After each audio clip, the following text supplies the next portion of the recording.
how has production been? I know 2020 was really difficult. In fact, you had a drop of, I think, 26% in sales. I'm assuming because of lags in production. Have you managed to ramp that back up in 2022, 2021? I mean, 2021, first of all, Matt, thanks for having me. Great to be here on your show. No, I think 2021 was from the very day onwards a very positive year. We already entered into 2021 with a strong order book coming from a very strong fourth quarter in 2020. 2020 started on the back of the pandemic, very weak, obviously, and we were even forced to shut the plant for 2 months, and that has dented, obviously, also what had happened in 2020. But the record result this year is stellar, and plus 49%. This is on levels unseen, unprecedented levels for Rolls-Royce motor cars. And the funny or interesting thing is that we have seen growth in all markets worldwide. That's for the very first time in my tenure here since 12 years that I've seen not a single market fading or being in a recession or whatever. Every market very strong and going. Unbelievable. So the demand that propelled an all-time record for you last year, you see that continuing at the same levels as we enter into 2022? What does your order book look like right now? The order books looks very strong, even better than how we entered 21. We are now sitting on an order book that reaches into October this year already. So that basically means if you order a Rolls-Royce today, you won't take delivery before the next year.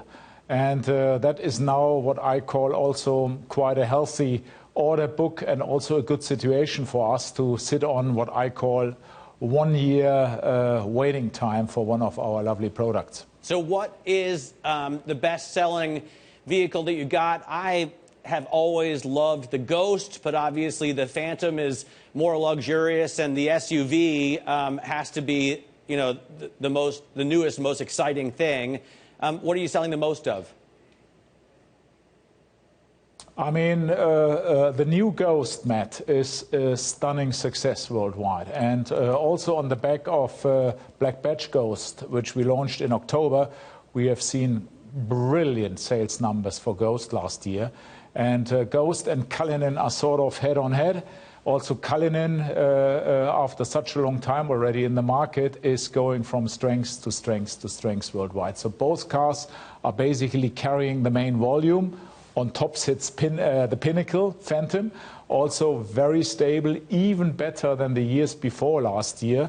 So we haven't seen a single weakness in a single model. Everything worked extremely well for us, I must say. I'm very glad about it. You have, you know, I love the powertrain. Obviously, that's a huge draw for the Rolls-Royce, but you have incredible technology built into the cars as well, and I imagine you must use more chips than probably any other consumer product in the industry.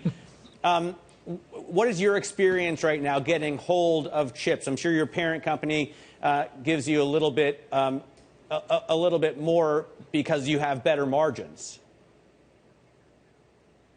Exactly. That's the way how it plays, Matt. I'm very glad that we are part of the BMW Group, and we always got preferential delivery for semiconductors last year, and whatever we wanted to get, we got. And that enabled us also to build all the cars which were on the waiting list for clients, and we haven't lost a single car last year. And I foresee this also to happen this year.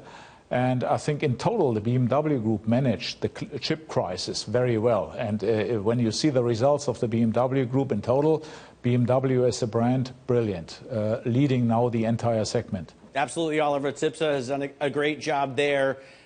It's not just the technology and the drivetrain, though. Rolls-Royce, of course, the Coachworks is a big draw, and you use woods and leathers that other car makers can't get a hold of, even when we're not in a supply chain crisis. Has that caused you problems, or have you been able to deal with that as well?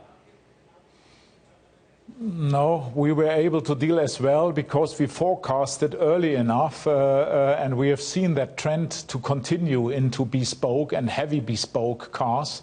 For that reason, we stocked early enough all these precious materials you were just mentioning, and we were on the lucky side that our prognosis was spot on in a way, forecasting what kind of material we would need and what quantity we would need, and that enabled us again to build all cars up to specs clients have asked us to do.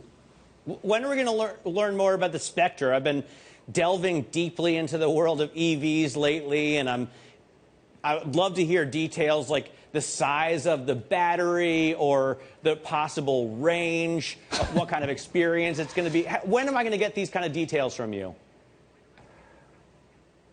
Yeah, later the year, Matt, not now, I can tell you. It is a brilliant car, rest assured, I drove it already. It is now on the testing program, quite an exhaustive and extensive testing program for the car. And we will talk later the year about more technical details. But rest assured, it deserves the nameplate Rolls-Royce and will be a magnificent Rolls-Royce. And I think that is most important for our clients. It needs to be a Rolls-Royce. And second, it needs to be electric. That's the way, not the other way around.